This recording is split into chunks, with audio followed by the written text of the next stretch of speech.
as time flies by, you'll open up your eyes wide. You feel it's gonna go your way. Hey, hey, it's a brand new day. Hey, hey, hey. Welcome back to Marbella Now. My name is Nicole King, and I'm delighted to be recording in the RTV Marbella studios once again to welcome my guests, but particularly as this is the 300th week of programs. So feeling very elated, very excited, and delighted to welcome for the first time to the studio Willem Folter, and he is from the Rotary Club Marbella Guadalmina. He was present at our United Nationalities of Marbella Summit at the end of October, because Willem is very into sustainability, particularly plastics or lack of, hoping for lack of. Willem, welcome to Marbella Now. Thank you very much. Lovely to see you again. We were just talking before with Lily that it's been 5 months since the United Nationalities Summit. And we could still sit together and have talk with people, and so nice to see you in person. Thank you. But I know that a lot of things have still been carrying on online. And just recently you held a very nice seminar online. A lot of nice speakers, me, Moana, with our lovely Natasha, that you met at the event being one of them. Tell us a little bit about the objective of the seminar and why you're so involved. Well, the thing basically is that then I have to go back to the Rotary. And in 2018, in Amsterdam, a few of the Rotary clubs started up cleaning the canals. You can understand, you know, there's a hell of a lot of rubbish in there. And they said, well, let's make this a movement and spread it out throughout the world. And in the meantime, there are about 3,500 Rotary clubs, which are friends and sponsors, and we have 74 ambassador clubs in 43 countries. So it is spreading really very fast, and Zoom of course has helped. We gave a lot of presentations, and since I'm Dutch and I was in Marbella, so I'm as well on the board of End Plastic Soup in Holland, and I'm here in the Rotary Club in Marbella. We are ambassador club for End Plastic Soup movement. What does the End Plastic Soup movement does? Well, what we do is we want to create awareness for a huge problem, and that is there is so much plastic. But the problem is that the plastic, which is, well, have you any idea how much plastic you use per week? I see the amount of rubbish that we carry out and how many big plastic things there are. Yes, it's horrifying, actually. It is incredible.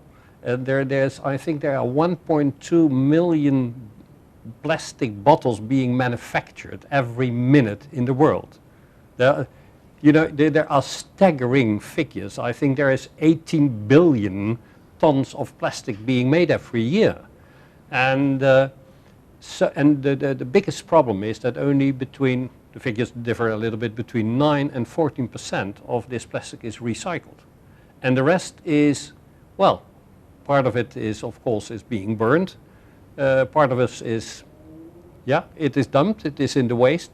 Even in Europe, we were so bad that we shipped everything to the Far East, and there it was being collected or spread in things to what you could use, and then the rest was lying there, went into the rivers and went into the seas.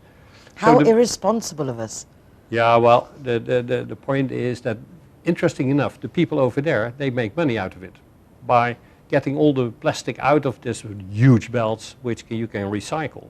So that is in itself not too bad, though the circumstances under which they work are, of course, terrible. But the rest of the plastic and the rest of the rubbish is very slowly, you know, driving into the rivers and going out in the seas. And there are a big garbage, let's say, plastic gearage there are 5 in the oceans, in the Atlantic, in the Pacific and things like that, where there's a hell of a lot of plastic turning around in the currents over there. But what is basically what we try to do is to get people aware of this problem. And we say to them, be aware that the plastic which you use, reuse it, and let's see that it is recycled. And what we would love to have is, of course, that there is less and less single-use plastic in the world, because it is a huge amount of money which is being wasted. And of course, plastic, you can't get it out of the world because we are depending on it. And I think in 1936 there were the first nylon straw for women, as plastic started at that time as one of the solutions.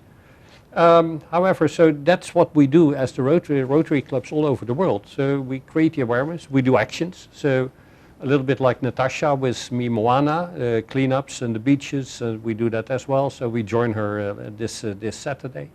We do education. There are a lot of programs in the world are running on education. So Natasha is now developing an educational package for children, which we are sponsoring from End Plastic Soup. So she's very busy with it, and that's one of the things we try to do and reach out to the children, because well, the children between 9 and 13, they certainly are more aware of their parents, and they can teach their parents on to reduce the use of plastic. Yeah, I have to say that the English International College children that did the presentation at the United Nationalities 2 years ago was just left us dumbstruck that such youngsters could have such passion and foresight to really what we've done to the planet that they hope to inherit. Yeah. So that's the reason why we do, and that's the same thing why I organized the webinar. And in itself, the webinar was quite interesting because one of the first speakers was Carmen Morales of the University of Cadiz. And Steve spoke quite a few on the Mediterranean, because the world is big and the number. But the figures, no, let me put it differently. The Mediterranean has only 1% of the total surface of the sea surface in the world. But it has 7% of all the litter in the world which goes in this relatively small sea. And you can compare it, at least Carmen had this beautiful figure, it is about 500 sea containers a day which is being one way or the other dumped in the Mediterranean. And if you think about 500 containers is a lot of rubbish. Containers per day. A day. In the Mediterranean. And the huge problem is there that there's only a very small part which is on the surface, and then under the surface is a 20-30%, and the rest is going slowly to the bottom. And the problem on the Mediterranean especially is, of course, there are a lot of rivers who are coming out, and to be honest, it is not so much Spain, it is far on the other side in Africa, is a hell of a lot of rivers. And especially also on the side of Albania and things like that. Where I was actually going to mention, I know that when we talked about this in October, we mentioned that, for example, Mohamed Riani, who was the Rotary president in Marruecos, and at that time I spoke to him because we were talking about if a lot of the rubbish is initiating in Marruecos, then maybe if they could do initiatives from there to stop it coming over in the first place, it's educating over there as well. Absolutely, and there are, and that is one of the positive things, that we do have also quite a lot of alliances which we showed in the webinar with groups which there are quite some innovations. And for example, Boyan Slet is the Dutch guy who put this whole thing into the ocean to try to get the currents and get the plastic. He came, I think, to the conclusion that that must be a huge work, but he said, where is everything coming from? That's from the rivers. So he developed what he called an interceptor, which is a fully automatic thing, which are in the rivers, where the plastic coming from the rivers goes into it. It is a standalone thing, and if it is full, there's an automatic ring, and then they get the containers out of it and recycle it or burn it, whatever they have to do it is with those countries. So one day when it is over with the corona, I want to especially reach out and see if we can help in Morocco and the other side with this kind of solutions. They are very active in Egypt. They have now an interceptor in Egypt where they're trying to, because there's a lot of rubbish coming from the Nile into the Mediterranean. There's a German company who has a kind of a floating similar thing, which is now put on the truck and is working in Bosnia-Herzegovina. And if you see those figures, there's so much rubbish in the lakes over there. And so they're getting it out. But the problem there is not really a good waste management system over there. But anyway, all those little innovations, there are companies which recycle plastic and make fuel out of it. They are making houses out of it and blocks of plastic. So slowly there are a lot of initiatives coming up by recycling, changing. However, we are by far not where we want to be. So awareness starting with the people, so talking to the people. Have a look at your phone. There is an app that is called your little plastic footprint. And if you download the app, then you can have your own program by reducing the plastic use you have. There's also a second app which you can, because microplastics is one of the big problems, and they're also being used in cosmetics and things like that. Because all the plastic which goes into the sea is diminishing, and is coming into microplastics. Little tiny pieces. Yeah, smaller than 5 millimeters. And even then they are going further in nanoplastics. And they're in the food chain. So it starts in the plankton and the fishes and things like that. So we eat them. And there's a lot of evidence of also in babies and in people and in food that there are all microplastics are everywhere. There's a lot of research being done how bad it is for your health and things like that. Well, it certainly is not really healthy, I guess, if you eat too much plastic. But that is, of course, is a huge problem. And the biggest problem is, of course, for the marine life. If the normal plastic that birds, turtles, they see it as if it is food. So you know probably the stories of they find big fishes and they open them up, and in the stomachs of birds and fishes there's a lot of plastic. And the smaller ones will eat the microplastics. So we have to do something about it. And as a group of Rotarians, we think that if every club in the world is helping, and we have a lot of Rotarians, 1.2 million or something like that, who can help by reducing the plastic we are using, to telling others, to educate, to do actions by cleaning up and helping a project. Is it, at the moment, a lot of people have commented that if we separate our rubbish here on the Costa del Sol, that it all then gets dumped into the same place? No, that's not true. We have visited Urbaser in, how do you say that in beautiful Spanish, Caceres? In Caceres, yeah. In Caceres. And they tell us that everything which goes into the yellow containers is 95% recyclable. So they recycle it. The only thing that everything which comes into the other bins, that's... So that is, again, up to us to make sure that we put the plastics in the yellow bins so that they can be recycled if we do have plastics. Absolutely. And you have to clean it a little bit, so that makes it life easier, and then it's easy recyclable. And then it goes back in granules and is being sold off and being reused in another plastic material. So, and one of the projects we are busy with is, which is interesting, we hope that it will work, is to install a big fish from see-through metal. And there are a few of them. There are in Cadiz, I think there are a few, and put it on the paseos. And not that there is so much plastic on the paseo, because they're quite clean, but just also as an awareness that people throw their bottles and things in the fish. My friend Yvonne mentioned that before. Yeah. She said we should have those metal frame mesh fish. Well, Willem, we have to leave it there for the moment. Any last messages to our viewers before we go to our break? I absolutely have, as you have heard. Put your plastic in the yellow bins, then it can be recycled. Reduce your plastic, go to the supermarket, and you have nets and you have things where you don't have to put everything in those plastic bags. So you can do quite a lot about it, and all small steps help to solve a bigger problem. Thank you. Beautifully said. Willem, thank you so much. Thank you so much. And thank you guys. Don't go away, because we'll be back after the break and a few messages from our sponsor and our Zero Hero partners, venues that offer free soft drinks for designated driver, no less. John's car is still being repaired, so he's delighted that Judy has come to pick him up. However, after a very heavy business trip, he's less than enthusiastic when her car breaks down. I insure with Linear Director. She tells John. So please do relax. I've got this.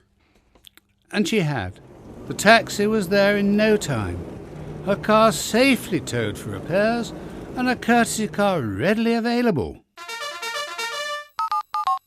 Call Linear Director on 952 14 78 34 to see how they can better your life too.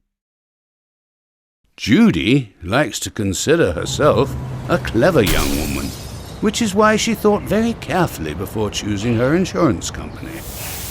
Now that she needs it, she's jolly glad she chose Linear Director, as it looks as if she might have something better to do.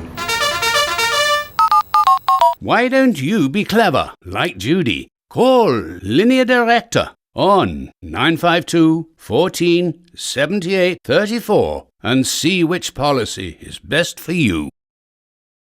Hi guys, Ross here from Hogan Stand. Proud to be a member of the Zero Hero campaign, and we recommend everybody. Nobody drives drinking. Everybody who drives a car doesn't have any alcohol in their system, and we're proud to sponsor the Zero Hero program.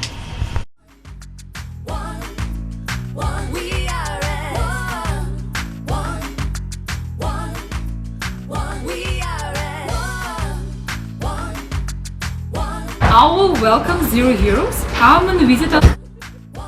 G-Wine is happy to be Zero Hero partner. How cool is that? G-Wine. Let it set you on your way. No time to hesitate. Clara are proud to present Zero the Hero. Never drink and drive. Poison arrows shoot. McNulty's is proud to be a Zero Hero partner. Out of bounds, Zero Hero partners. Here we are, sticker going on, delighted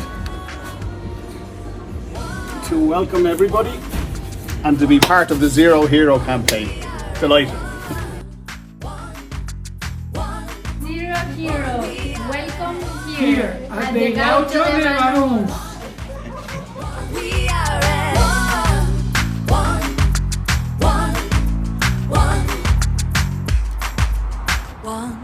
And welcome to Lemongrass, Doña Lola. Thank you very much.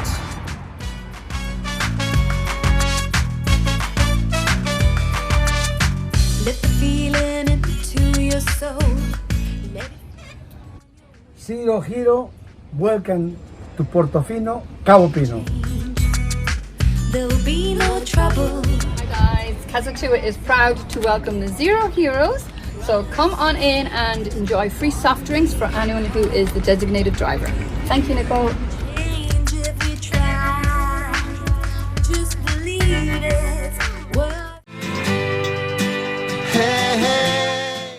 Welcome back to the show. Joining me now is Linda Wooden, a regular face on Marbella Now, one of my favourite faces on Marbella Now, and you've had a very poorly time. Welcome back to the land of the living. You were COVID rabid.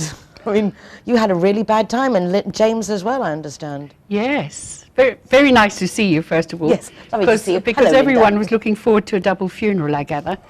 Anyway, that wasn't to be, which I think is hysterical. No one was looking forward to No. But you both were poorly. Oh. And obviously, if you're over 50 and you get something, people are more worried than if you're a 20-year-old. Oh, yes, but I mean, I know lots of people in their 30s and 40s who are really struggling now. Yes, it's funny because there's obviously a fallacy because there has been a lot of younger people who've been poorly. Yeah. How did you find out that you both were poorly? Well, I'm an asthmatic, actually. So I normally go once around January to see the doctor, which I did, and he put me onto antibiotics. And I had to go back after my 3 days of antibiotics. And my husband suddenly said, I just don't feel good at all. So I said, well, come with me. So he came with me, and the doctor took one look at him and said, right, temperature, and it was very high.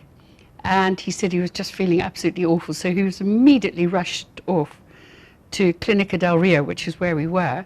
And they did a COVID test, came back within a few minutes, really, and said positive. And the doctor then said, I think you should go and be tested, Linda. So I, in fact, got tested the next day, and I, of course, was also positive. But I never had a headache. You had, in fact, it would seem completely different symptoms. We had completely and utterly different symptoms. The only thing that we actually had in common was we both had a cough. He ended up with a cough in his lower lungs, to which Rachel, who's on our committee of age concern, was fantastic. Yes, Dr. Rachel Garrett, who was on the show just a few weeks ago when we were recording from the exhibition centre, talking about the different therapies and breathing exercises. Yeah. So she helped James along with his lower lungs, and he had a lot of phlegm and so on. I, in fact, never had lower lung problems. My problem was in my upper lungs, and I think it was probably because I am an asthmatic as well. But I had a lot of internal problems, terrible, excuse me telling everybody, but terrible diarrhea for 2.5 weeks. I couldn't get much oxygen into my body. I spoke with the most wonderful doctor in the Costa del Sol hospital. She spoke English perfectly, and she said, we can send an ambulance right now to pick you up or both of you. And I thought, I can't do this because my husband doesn't speak Spanish. So I had to stay at home, and I literally just willed myself, as per the lady that you interviewed recently, you've got to be positive and very focused, and you will pull through, you know, which I think is important. But in total, I was 26 days really laid up, and I still have a COVID delay on my upper lungs. But other than that, I feel fantastic. Well, it's lovely to see you up and about, yeah. and no one was expecting or looking forward to double funerals. Everyone was very worried, and to the point it makes you realise that when you're poorly looking after dogs, walking dogs, without having that circle of friends or an organisation like Age Concern to be able to help. My friends have been fantastic, honestly. And we have 2 little dogs, and we had to have them taken into another friend's house for a week. She thought she was going to have them for 2 days. But 1 week later, they were still with her. But, you know, just to have, you know, and you phoned every day. People were phoning every day. And I know they didn't really want us to die. Not yet.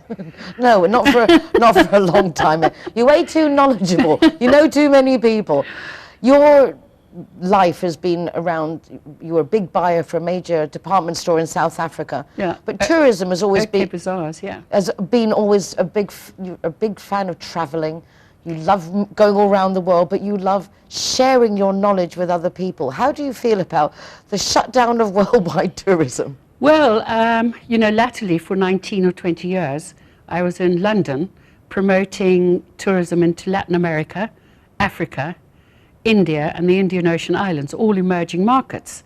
And I was working with all the major tour operators in the UK and assisting their clients once they arrived in somewhere like Peru or Ecuador or Galapagos and so on.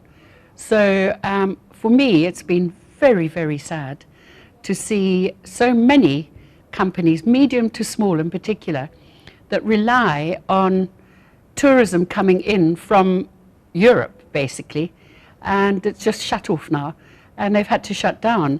And a lot of them are obviously, you know, the Indians that are in the Amazon forest, they get no income, they got nothing, absolutely nothing. And to see Rio and Brazil struggling still because of their, dare I say it, head of state who is refusing to accept that it actually exists, it's appalling. And then again in Africa, most of the countries in Africa have got no money because it's all been stolen basically, and they've got no money to buy vaccines. Therefore, you know, you've got 170,000 injections being sent to South Africa, where they have 65 million people. I mean, it's not even going to touch sides. It's absolutely appalling what's going on. And I believe that Britain have sent money and injections to Zimbabwe. But, you know... Will they reach the people? Well, that's another question. You know, I'm pretty sure that they've been regimented, you know, into actually not allowing people to get hold of it unless they are bona fide, you know, I don't know. Yeah. Oxfams or whatever of the world, you know. I was talking with the British consul at the beginning of the week, and talking about basically the tourism situation, and one would think at least until June, things aren't going to be opening up. And even if England lets people out, will other countries let them in? So personally, I mean, you know, I get exactly what you're saying. But personally, I think it would be a very grave mistake for Spain to allow foreigners in when none of their own people have been vaccinated. And I think it's very dangerous because we aren't protected. They might be, but we're not. And I think it's a healthy thing to do is to say, sorry guys, you know, you can't come in until we have been vaccinated. I believe we're starting next week. Also, at the moment, we have restrictions between our different municipalities, that we can't go from one, say from Andalusia, you can't go to another autonomous zone. But you have got flights coming in, and that seems a little strange. If we can't cross borders, that people are coming in from abroad. How do you see us getting through this, Linda? Staycations, I've got the new thing now, daycations, just going off for the day. Do you think we can compensate a little bit by those holidays we're not taking abroad, perhaps just doing more locally? I think it's absolutely the right thing to do to keep the economy and the tourism market slightly going. I think people should learn a little bit more about their own country and their own surroundings. I really do. And a great time for anyone who doesn't speak Spanish or those who are here on the coast to go and visit local villages around. Yes, even if they stay within Andalusia, which we are obliged to do at the moment. You know, I've got an apartment in Malaga, and guess what? First booking in a year. Congratulations. From a Spanish family. They have stayed there before, but they're coming again. And of course, she said she can't travel anywhere else, and she loves Malaga, and she loves the apartment. So that's brilliant. But I have no further bookings. I mean, literally nothing. So I don't know how the hotels are surviving, honestly, because they've got to employ so many staff, and as you call it, daycations, or little weekends away. You know, I think we should all get into that and try and boost the economy. Well, I've been to Malaga a few weekends because I love going to Malaga, but I would love to go with you because you've been going to Malaga since you were a little girl. You know it like no other. Well, I've been going since I was 16. Oh my gosh. Last year. No, but jokes aside, I think it's the most beautiful city. I really do. And Vélez Malaga, and you know, the other side, which I think very few people this side of Malaga ever think of going to the other side. And I think they should have a look, because Neja is beautiful, and the coastline there is very interesting, and obviously further away. And the history, I didn't realise I went to the English cemetery a couple of weeks ago where your lovely parents are. Yeah. But how much history, how many English people have made such a big difference, not just English, but really a lot of Brits have made a big influence and changed Malaga greatly. The step making the way for us really to follow in their footsteps. Well, when I first came and stayed 4 months, which was 1971, my parents had already been here 3 or 4 years from Zimbabwe, or Rhodesia as it was in those days. And we found out that there was absolutely nothing for expats here in this part of the world. So my mother, along with 7 other ladies, started the English-speaking group. And so there was an American, there was a Norwegian, they all spoke English. And that is still going, I understand, in Malaga. And it's become very Frenchified because there are a lot of French people now living in Malaga because it's become so sophisticated. And also, I think Malaga has done wonderful things there. And, you know, the museums, and they've cleaned it up and made these lovely walkways. The cleanliness is amazing to see that when, before COVID, but the bars and restaurants, it's like one big outside nightclub. Oh, it's brilliant. But by 7 in the morning, that place is impeccable. Washing all the streets, everything's and clean. The beaches in summer. Absolutely superb. And the new muelle, the new, where they have the new, huge, Muelle Uno, where they have the huge liners coming in. Yes. Very impressive. Very. It's absolutely lovely there. And that beach, actually, funnily enough, which is where my parents lived for 50 years, La Malagueta, is very popular because when they have the feria, when they have any fireworks displays, to be honest with you, it's always on that beach. So everybody knows La Malagueta. And it's very exciting, you know, with that part of Malaga, the beach side. But people don't go to Malaga to go to the beach. I think it's a shame Quite people don't go to strange. Malaga for anything, and they should. They arrive at the airport, they rushed off down to where they're going. They and turn right. It should be obligatory to spend one day at least in Malaga. Yes. I'm going to take you up on that offer to go with you once we're allowed, and just do a little one of your tours. Definitely. The definitely. inside information tour. Yeah, because I don't know if you know the history about Malaga, but it was very, very Franco, pro-Franco. And of course there was a lot of issues going on, and Vélez Malaga was the opposite. So I don't really know what the in-depth history is of that region, but it's all been going on since about 17-something, before Franco. And of course with the Civil War, it got very ugly in this part of the world, as you know, from Granada downwards. So there is all that deep history, and the cathedral is one of the few cathedrals in the world that there's only one steeple. You know, the other one never got finished. That's an interesting anecdote. Yeah, did you I had not no know? idea. It's only got one steeple. And that's why we're going to go with Linda to do a tour of Malaga, as only Linda knows how. Linda, I can't thank you enough for coming down to the studio today. I'm so happy you are both well again. Thank you look you. amazing, and I hope that the tourism will pick up. And congratulations to you for Thank you so much. 300. Yes. I mean, that is quite something. It's almost a year of non-stop work, if you think about it. Well, it is. It's like 300 programs, it's 1,500 shows, 6 years. It's quick, goes very quickly. Yeah, but you do work extremely hard, and huge congratulations. Thank you very much. And I also would like to congratulate you on, you know, Better Together. Thank you. I think one of your other people that you interviewed also said that, because it's actually changed the perception, I think, of the local Spanish people with the international people here, because there's so many different nationalities, and they all bring a little bit to what is the most fabulous city, Marbella. It really is fantastic. Someone asked me the other day, what would be the thing to make Marbella better? I said, the only thing to make Marbella better is the foreigners signing on the padron, if you haven't already, so that we can get the central government money to pay for the police and the medical staff and the cleaning and all those things that only come with the central government money. So the only thing for me that could improve Marbella is us lot getting more real and signing on the padron. Well, I think it's more proactive anyway now. Has to be. It has to be, otherwise you're going to be Brexited out. Yep. If you're English, otherwise not quite the case. But everyone, please do sign on the padron. And Linda, thank you so much, and also everything you do with Age Concern, which we will talk about on your next visit, God willing. Thank you. We've got something exciting next time. Yes. Even more exciting.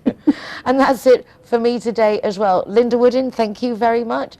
And thank you all for joining us for another Marbella Now. We'll be back tomorrow, 3 p.m. on RTV Marbella. And you can watch the recordings of all the shows from the RTV Marbella website. There's also an easy link from my website, nicoleking.es, that brings you to the TV shows, also to my Marbella Moments column in the Euro Weekly News, and also the Zero Hero website with full listings of our Zero Hero partners giving free soft drinks to the designated driver. Take care of yourselves, be nice to each other, y nos vemos mañana. See you tomorrow. Bye for now. Just believe it.